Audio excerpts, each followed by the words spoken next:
Hello friends, আজকে আমরা একটা আরসি ট্যাঙ্ক তৈরি করব। তো সেজন্য আমি এখানে ইউজ করছি রাবার হুইল এবং রাবার হুইলটির টায়ারটিকে আমরা রিমুভ করে নিচ্ছি। একইভাবে আমরা 4টি হুইল নিয়ে নিয়েছি।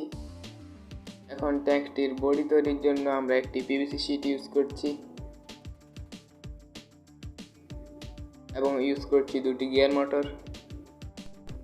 গিয়ার মোটর দুটিকে হট গ্লুর সাহায্যে পিভিসি শীটটির মধ্যে লাগিয়ে নিব। এরপর গিয়ার মোটরের সাথে চাকাগুলোকে লাগিয়ে নিব।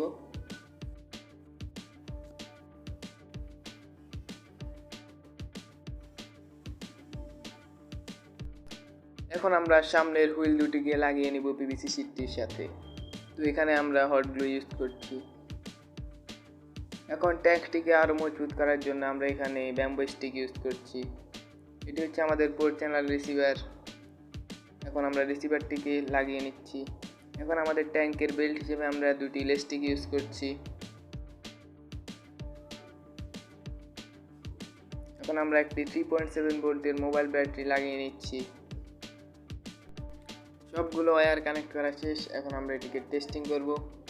তো দেখতে পাচ্ছেন এটি খুবই সুন্দরভাবে চলছে। ভিডিওটি ভালো লেগে থাকলে লাইক করুন, চ্যানেলে নতুন হয়ে থাকলে চ্যানেলটিকে সাবস্ক্রাইব করে আমাদের সাথে থাকুন।